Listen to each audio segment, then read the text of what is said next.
to find sites that match certain requirements. Yeah. All right. So I think the first thing I will say actually in terms of the limitation is a site size limitation. For the vast majority, I'm going to use the term mom and dad investor, right? But I don't.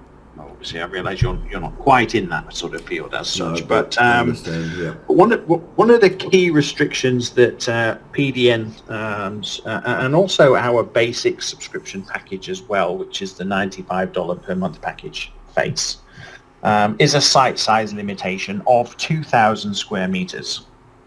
Right, so anything larger than 2,000 square meters, you cannot access and assess. You can access the information, and there's very brief data that you can get on it in that case. Yeah. But you can't drill down for more detail and access the generative design tool, for instance, and things like that. So, first key limitation is site size, right? For a professional subscription, there's no limitation on sites. You can access whatever you want. As we come to let's look at the data layers then. So I'll turn on the sort of the massive layer. So I think there's something like 2 or 3 different layers that you do not get access to in PDN. First one is the high resolution aerial imagery from Nearmap. Right. Now, if I just minimize this menu for the moment, so you can see down here in the bottom right-hand corner of the screen that there's a date stamp indicating how recent this imagery is. Yeah. 27th of September, this imagery was taken, so which is considerably more recent than anything that you're going to get from, say, Google, for instance, or any. We also have at the bottom of our list of layers, we've got satellite imagery as well, which is coming in from a company called, I think it's OpenMap or something like that, but we don't have a date stamp on that, so I can't tell you how recent this information is, but it's considerably older than that of Nearmap, for instance. Okay. It's also more blurred, so it's not too bad at altitude. But if you're sort of zooming into a site to take measurements for the size of someone's backyard, for instance, it becomes more pixelated and blurry, and it's not quite as good. So, so you got the near map functionality is the first thing. Sorry, I'm scrolling up and down the data layers now. Let's go back, turn off satellite imagery at the bottom. Yeah, so near map. Obviously, one of the key advantages of the high resolution imagery is you go in and you sort of click on a site, for instance, and access the site information from there. Because it's high res, we can use some of these measurement tools that we've got down at the bottom of the screen to take some relatively precise measurements from the imagery. Useful then if you're looking to understand things like setback limitations, for example. What are the setbacks of the surrounding properties, for instance? How big is the backyard? Is it big enough to do a secondary dwelling? That type of thing. Obviously, so near map, don't get that in PDN. Pretty much you get most of the other things here. You do not get I think it's the 1 meter contours, possibly. It's either 1 meter contours or 3D buildings. I'm sorry, I'm going to need to check that. But both of them useful. Obviously, the detailed contours at 1 meter increments, pretty useful to understand if you're looking at a particular property then. Yep. Let's look at, say, this one here, for instance, to understand the implications in terms of slope on that property. Is it flat or not? Yeah. If I turn off detailed contours, look, actually, I'm so sorry, I'm trying to, I think it might actually be the 3D buildings that you don't get. So this is a layer that comes from actually the company that gives us the sort of the cadastron street layout. They also give us the footprint and eaves height of the existing buildings that are there currently. And we use that to extrapolate and create a visual representation of what's currently there at the moment. So that's useful for a few reasons. Yep. Firstly, can I put a granny flat in the backyard?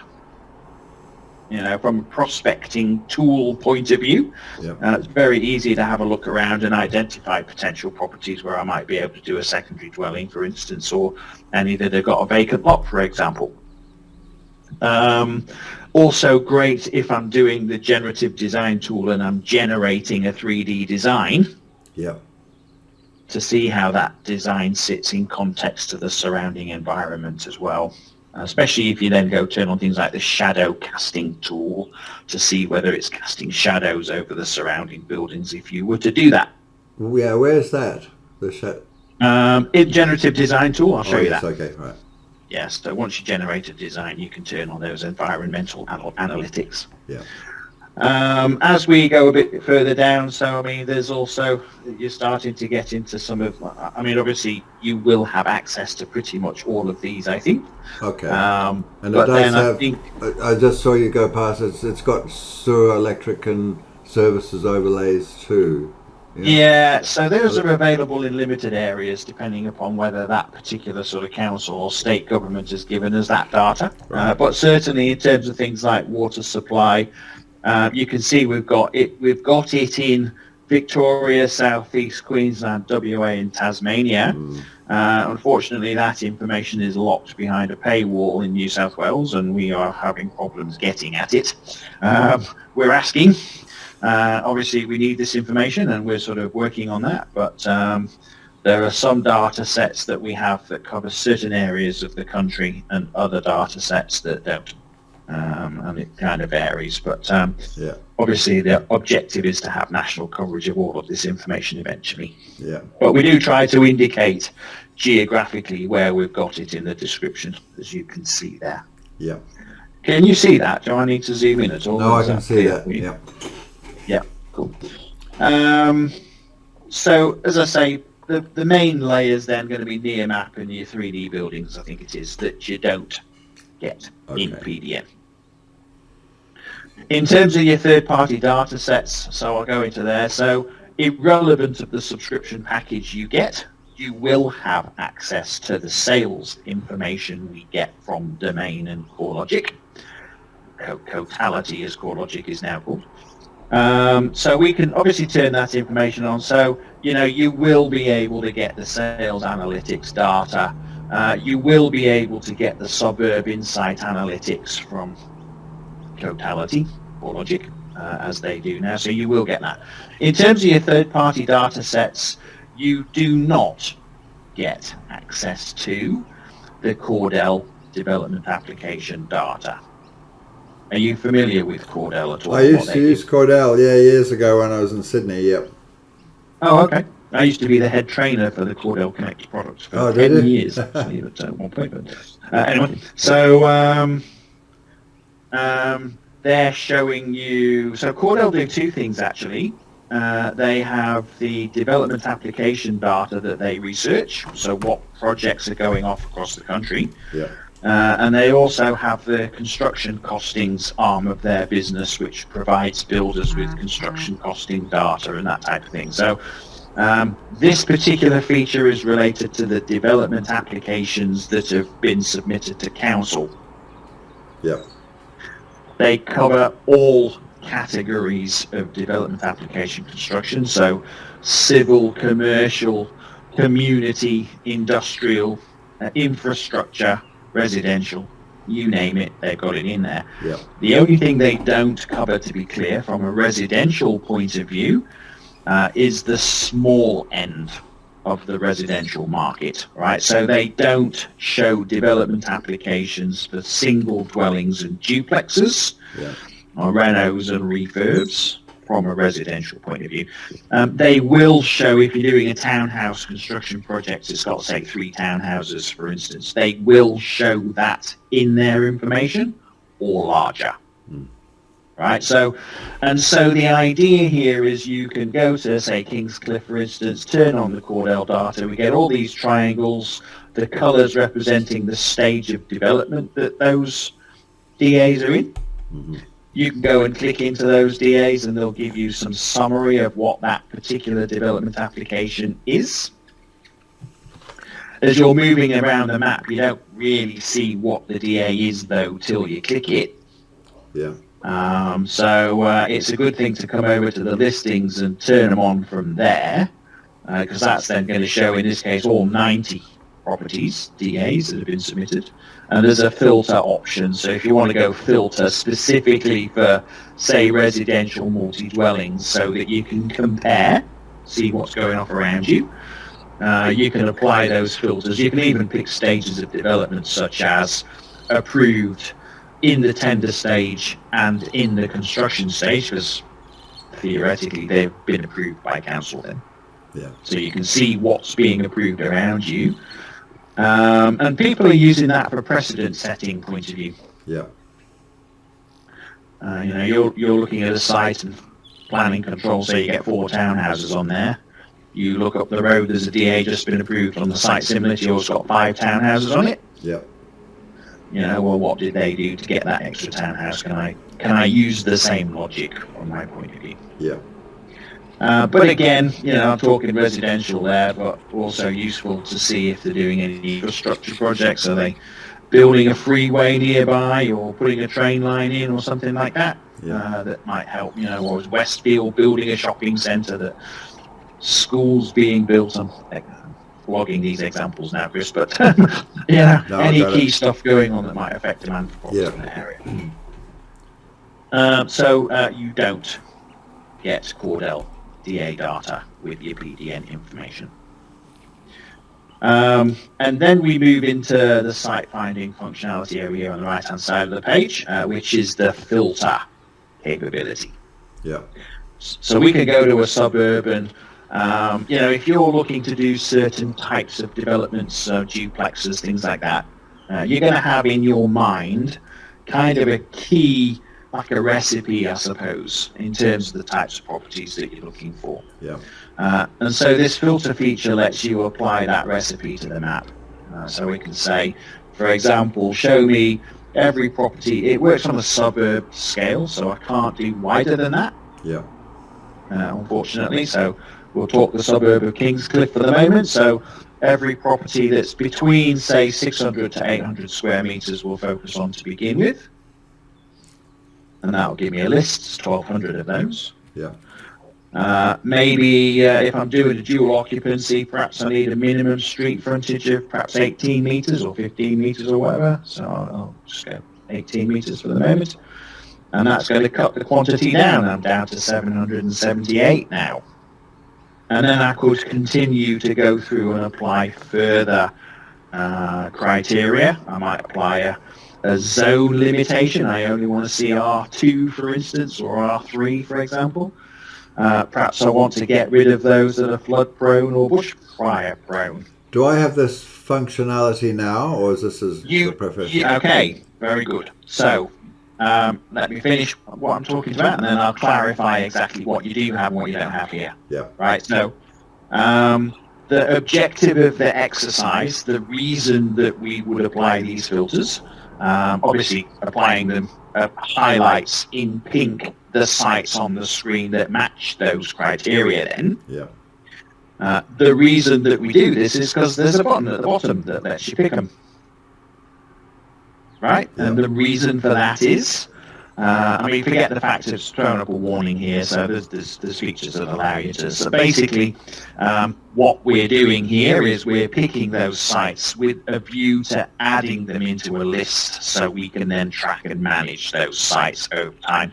That's basically going to be our core working list for the next couple of weeks, for instance. Yeah. I can only add them in 500 at a time, but there's a feature that lets me take the 778 sites and chop them into 2 lumps and add them both in. Right, so I can put them in. Right. Yeah. Whilst they're in this state, I can go back to my risk layers, for instance, and turn on things like the contours. I'm looking in these areas, and all right, fair enough.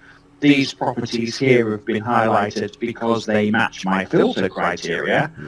But I don't want to touch them with a 10-foot barge pole because they've got cliff faces running through the centre of them. They're going to be pretty difficult to develop, so I'm going to turn them off. Okay.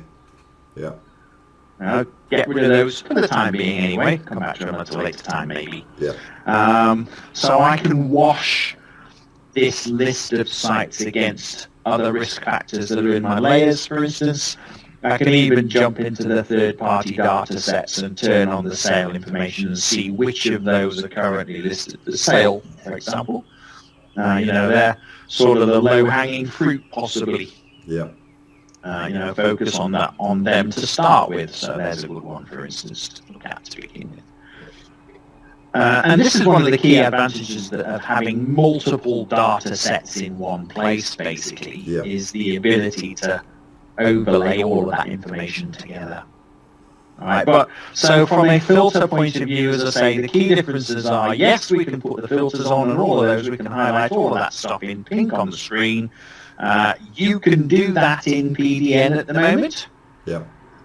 But you cannot click a button to pick them, to dump them in a list. You don't have that capability. Okay. Okay. There actually is an ability for you to bulk pick them, but you have to do it. You have to bulk pick them manually. So what I mean by that is, if I'll just go to my layers in a minute and turn off that layer so we can see it a bit clearer. Have you seen the list of properties over here? What's called your My Properties list. Yes. Mm-hmm. You have seen that, have you, in your current package? That's of my history, is it? Yes, correct. Yes. Mm-hmm. Actually, I was going to say. So I think that what's missing from there as well. So whilst with the filters we've got a button that lets you bulk pick them, I actually think that you don't have the ability to bulk pick them from My Properties either. I think it's the bulk pick you cannot do. Okay. Right. So I mean, you can go and pick individual sites, certainly, and in the process of doing that, it'll put them in your list. So you can go and sort of single click on every pink one. But if you've got 776 of them, it's going to take you a while. Yeah. Okay.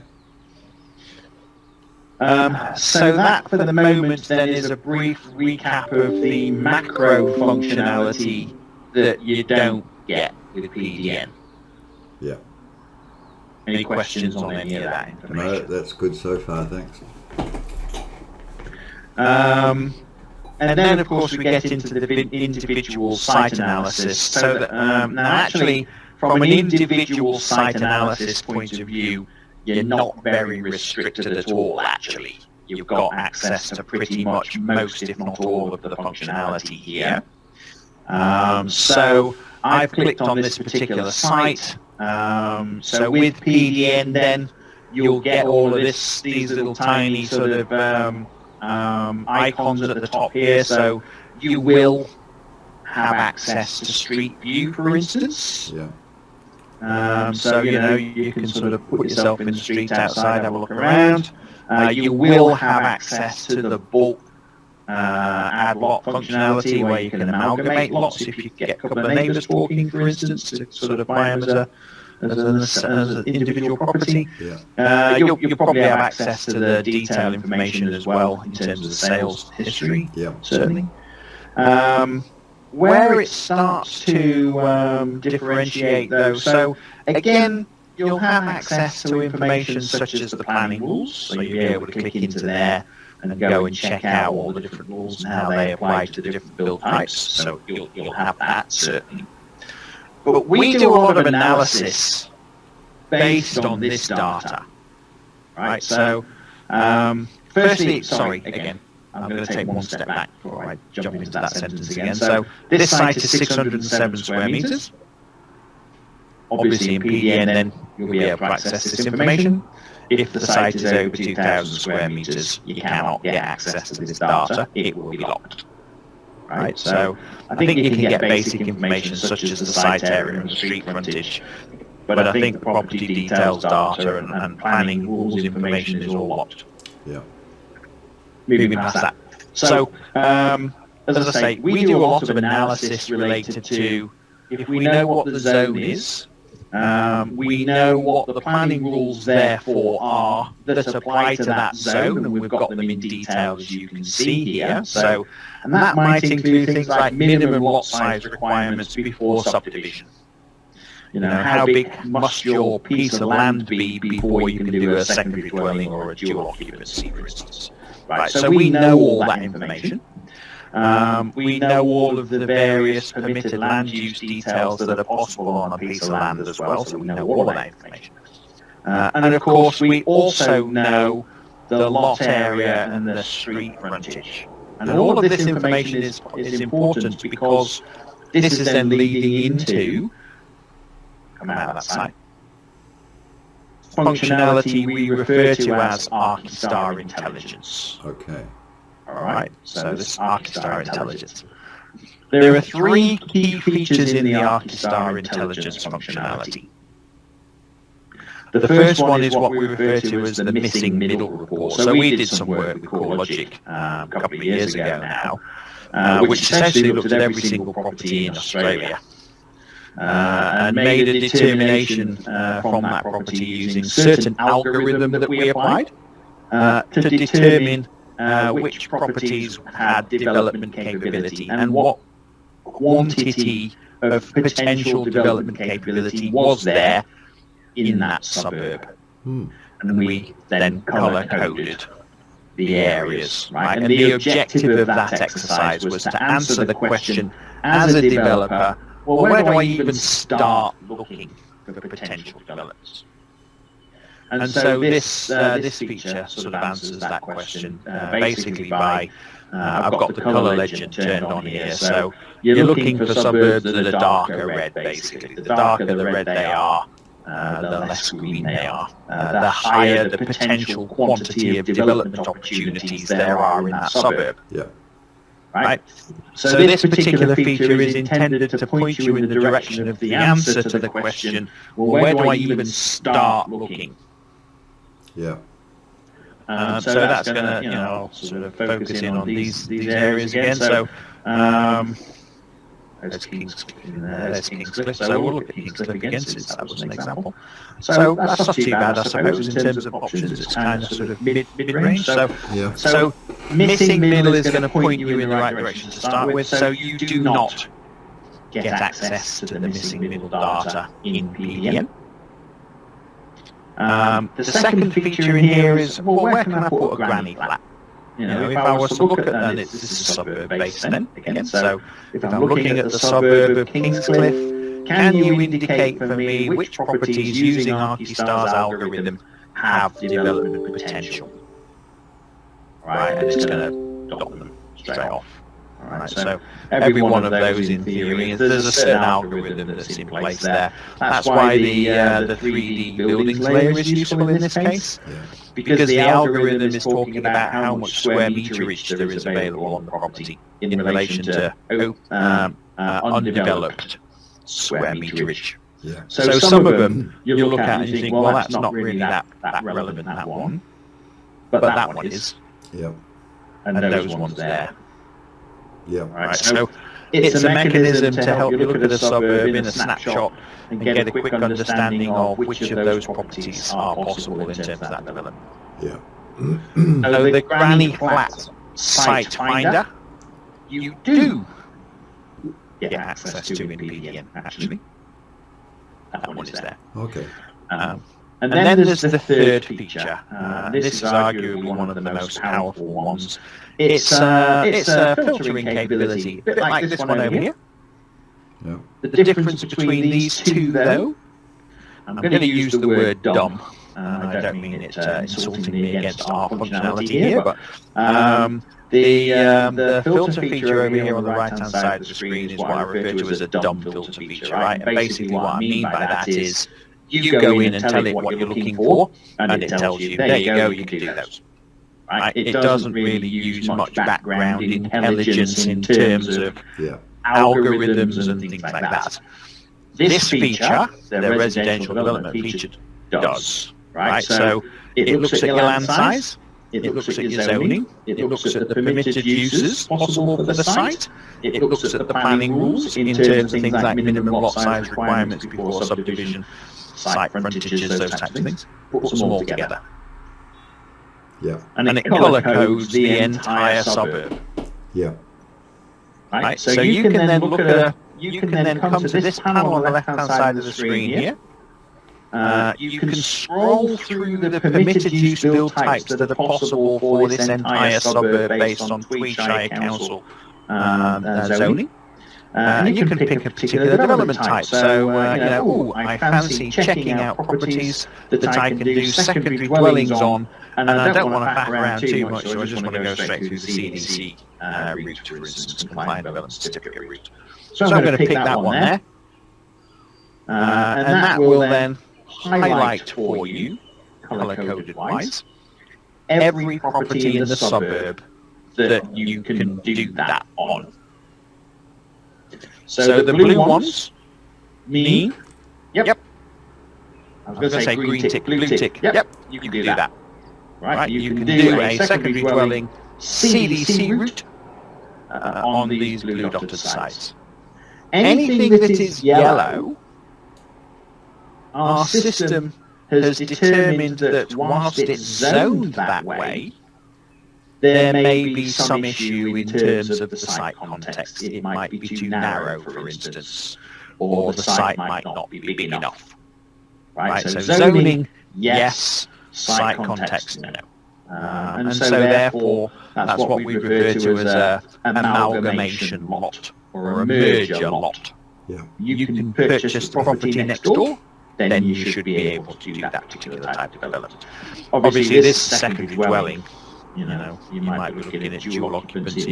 So arguably, you wouldn't necessarily worry about those types of sites then, because obviously you wouldn't buy two properties to do a duplex. But if it was like townhouses or something like that, then and you're looking at doing multiple dwellings, 4, 5, 6, 7 townhouses or something like that, then it's potentially worthwhile combining multiple properties together. Yeah. You do not get residential development potential feature in PDN. Yep. Final one I mentioned, it's a sort of a bit of a lesser important point, a bit of a more minor point, is if I do bring up a property, I can scroll through and check out all the different sort of functionality, but there's also a 3D topography tool. I mean, you kind of get it from the contours anyway. Yeah. Right? You can sort of see that by contour. Forgive my question, you're a builder, I'm sure you are intimately familiar with the understanding of how contours work. Yeah. So obviously it's a good way to look at it though, that in the 3D format. Exactly. Yeah. You don't get this capability in PDN. But again, you've got the contour layer, so you can kind of sort of extrapolate, I suppose. But you don't get this 3D topography in PDN. Those would be the main differences between the two data sets. Okay. 3D generative design tool.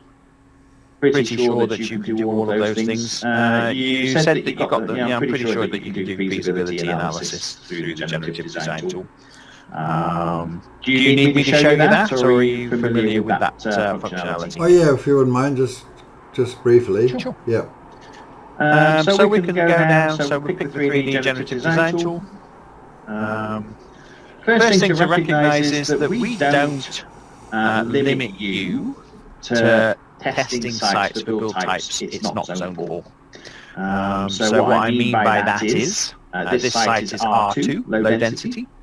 We would actually let you test it for a high-density apartment design or a commercial or mixed-use building, high-rise sort of on there. We do let you do that, and that's basically because a lot of our clients are actively working with councils to get sites rezoned. Yeah. Right, so they want to test them to see if I could get it changed to an R4 high density, what would it look like if I was to put a 25-story apartment on there? So we do let you do that. But basically, you can see as you look through here, so the only limitation that you face in terms of generating designs on sites is the size of the site. Again, obviously, PDN, you're limited to sites can only access them under 2,000. But you can see each of these build types, they've got site size limitations on them. So if the site was 398 square meters, then all of the tools would be blanked out actually, because they're all underneath that minimum.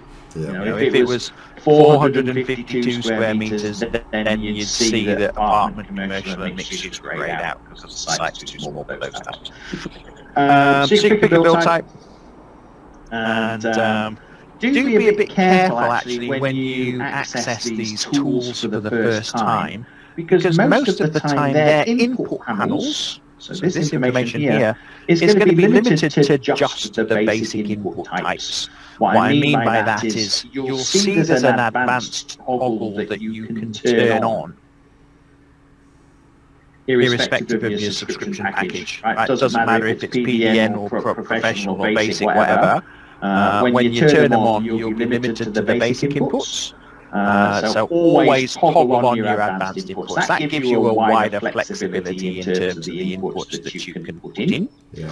I'm not going to go through detail here in terms of the different inputs that we talk about, but basically we let you define things like what your lot mix is going to look like if you were to subdivide this property into multiple sites, for instance. So I'm going to go, we actually do reference the planning rules that apply to that site. Yeah. So you can see I've clicked a little button next to the site front offset input, and this is showing me all the different offsets that apply based on different scenarios.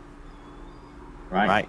We don't automatically try and pick a specific offset because we don't actually know what it is that you're trying to do. Right? So we don't even try. Yeah. Right? We'll put a number in that we consider is typical and often used in these circumstances. It may not be the right one, but we'll put one in there, and then you can obviously read through and go, oh, I'm doing townhouses, oh, it's 6 meter setback, well, I'll apply that then. Yeah. Right? So this is, so you've got your lot mix definition, what your setbacks from boundary edge to building line will be. You can even define your internal format of each individual lot itself. Are your townhouses going to be attached or detached, for instance? Where do they sit on their individual lot? Are they towards the front of the lot? Are they the rear of the lot, for instance? Yeah. You can find that. Is it a two-story building? Are they going to be one-story buildings, 3 stories? You can find that. One of the other ones is this maximum connected dwellings input here. These are attached in here. Yeah. So sometimes I get people saying, hey, I've got a large site here, it's 2,000 square meters, I want to know how many duplexes I can fit in there. So this maximum connected dwellings option here, if I'm doing attached, lets me define, I'm going to get 10 townhouses on this site running all in the line of the property. Am I going to get them all as one big block of townhouses? Am I going to break them up into 2 blocks of 5 townhouses? Or am I going to break them up into 5 blocks of 2 duplexes? Right, so there's a certain amount of configuration control that you have over the designs. Mm-hmm. I can even faff around with my boundary definitions if necessary. There are various reasons why we might do that at some point, but if I didn't want that to be the front, I wanted to make it another boundary, I can change those around as well. Right. Just going to generate the designs in a moment.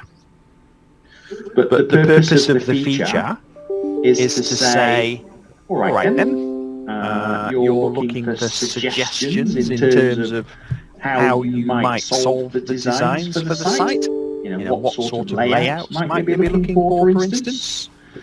So you can go in and put in certain criteria, and the program's going to throw out a whole range of concept suggestions for you to think about. It's going to throw out a 4-lot design in this particular case. Hey, did you think about solving it that way? Yep. Or what about a three-lot design outcome? What about that? Did you think about that one? Or a two-lot duplex, for instance? Yeah. Right. So it's going to throw out a range of design options at you. There's a process you can go through that allows you to tweak these. If perhaps you wanted some 5-lot outcomes, for instance, you can do that. But basically, every design it creates has its own set of statistical analyses. So here's a 3-lot design. So I can click on this more information button, and that pops up an analysis over here of the total gross floor area, floor space ratio, average townhouse, GFA, land use efficiency, etc., etc. Yeah. At this point, I can jump back into the data layers. Maybe I want to turn on near map, see how that design sort of looks. Okay. Perhaps I want to turn on the 3D buildings and see how that one sits in context of the surrounding environment. Yeah. I mentioned ground shadows, so there's all sorts of analytics buttons that we can access down here. But if I go to the environmental analytics, turn on ground shadows, I can then see how that design sits up. There's a bug at the moment, to be honest, Chris. When I turn on the 3D, the shadow casting, it turns on the 3D buildings for that site, which is annoying. But so if you can ignore this little bit here, but basically shadow casting is sort of showing, the shadows there. Well, that's not going to cause me any issues with surrounding properties at the moment. Yeah. So there'd be a worst case scenario shadow cast, would it? That's it. Yeah, it is. Yeah, quite right. This is on the winter solstice. Yeah. And you can see various times of the day. Oh, I get it. Yeah, cool. Right, so if I sort of zoom in on that area there, for instance, you can see what it looks like at 9 a.m. through to 3 p.m. Yeah. And then, if I just turn that on for a moment, turn off the buildings. And then there's the feasibility tool. Yeah. Right. Basically, feasibility lets you say, so we don't automatically populate data in the feasibility, I'm afraid. For this particular site, right, maybe you've checked out the CoreLogic sales information and you know that to sell a townhouse in this area is $850,000. Please excuse my ignorance for Cliff. Yeah. Don't know. So it type in a number. That's your sell price. So that gives you your net realization. So sales after tax coming in at $2.3 million. And then you've got the construction cost section, which you can use in one of two ways actually. We've got a square meter field here. So there's a square meter rate there. Yeah. Now this is actually coming from Cordell. I said earlier on, so Cordell, they've got two divisions within their business. There's the project research division and then the construction cost division. So we're getting this from the construction cost division. So there's a square meter rate there with a builder margin as well, so those two numbers. So you've got the GFA from your design indicated here.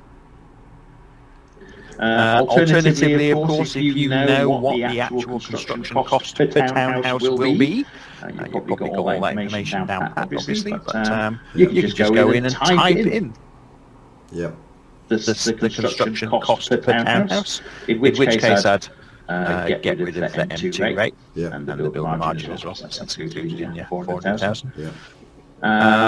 So one of two ways, right? Square meterage or unit price per townhouse. And then there's a series of fields down here that allow you to enter in additional sort of costs. So, you might have a lower contingency rate if you're an experienced developer, for instance. and an interest. So this is what we call a static feasibility. So it's like an annual feasibility. So this particular interest is only for your first year's interest from your bank loan, for instance, to the bank. So 8%, hopefully not that high. But then you might also have additional fees that we don't accommodate for in these fields here. So you might go and add those in as additional expenses. So for instance, from an interest point of view, you might have multi-year holding fees, for example. Yeah. I'm going to go multi-year holding fees. And that might equate to, I don't know, $1.5 million, for instance, in total. So I'm just going to type that number in. So that would be the way that you'd accommodate sort of fees that aren't included, including multi-year holding fees. Yeah. But ultimately you end up with this summary at the bottom of the screen here. Which talks about, so there's your net realisation, so your sales after tax of $2.3 million. If you have a 20% margin, which equates to $463,000, so that comes out of your $2.3 million.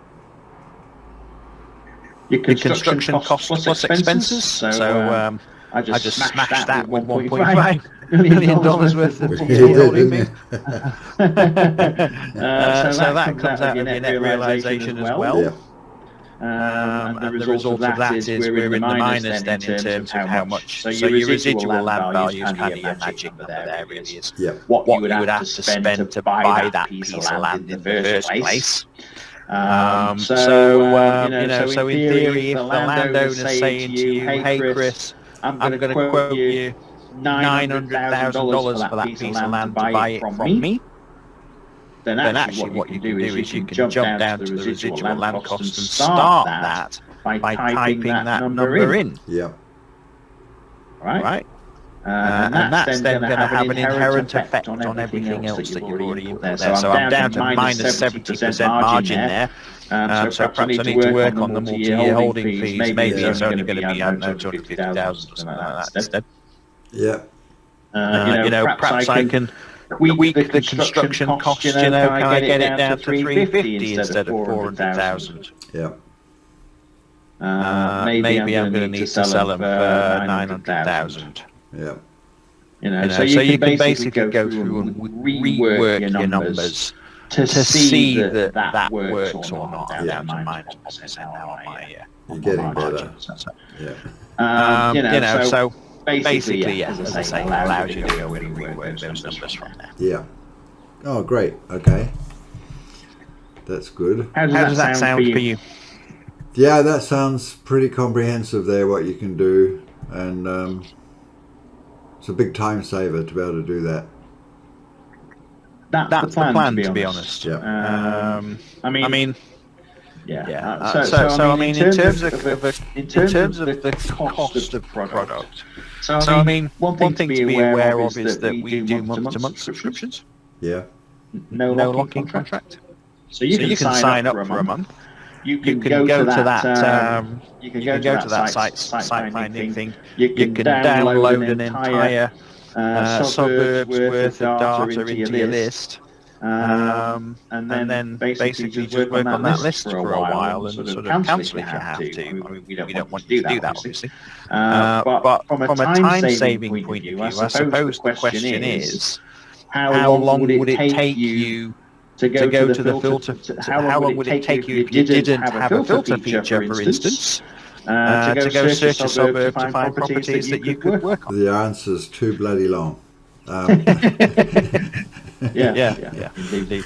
From a cost point of view, to be aware. So the professional. So I do need to sort of differentiate between single state access and national access, so that you're aware. Okay. Obviously, you're in northern New South Wales, and you're therefore interested in southeast Queensland, which actually does represent 2 states worth of data. Okay, to begin with, we'll probably just we got enough to do here without going too far away now, so we'll probably just take the New South Wales data. If we're Fair enough. And let me also just so there is a kind of a workaround so that you're aware, right? So So from a single state professional subscription, it's $345 per month, including GST. Yep. That includes one login, by the way.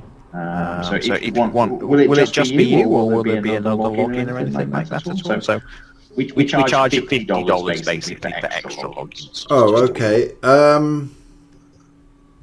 Probably, at least initially, it would be good to have that extra login. So we're looking at $395, are we? Correct. That's right. Okay. As I say, that's single state access, so New South Wales. But actually, there is the capability for you to change your state access every 7 days. Oh. Right now, the drawback from that point of view is, imagine that you've gone in week 1 and you found a load of New South Wales data. You flip the access to Queensland for week 2. You cannot get back into your New South Wales data in that week 2. You've got to wait for week 3. See what I mean? Okay. We do a national package, which is surprisingly competitive. We quote $595 per month. So obviously, single state is $345. Double that, that's like $690. Well, we only charge $595 for national access. Right. I'm not big enough for that.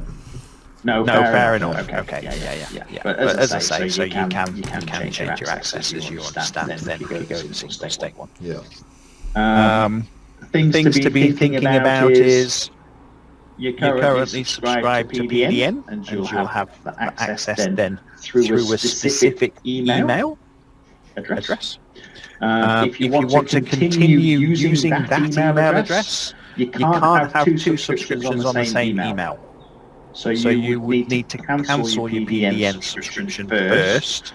And again, I would probably stress there, remembering that you've signed up to PDN as a package. There's a range of services and functions you'll get from them. Yeah. ArchiStar is an add-on to that.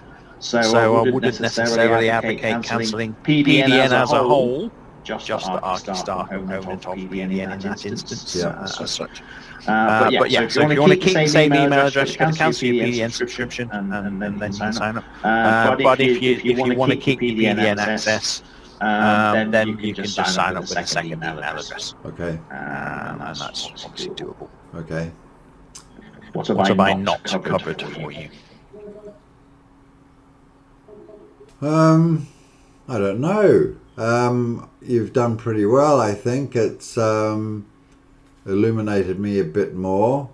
I think I'm going to go ahead and take a New South Wales one state access with the additional login.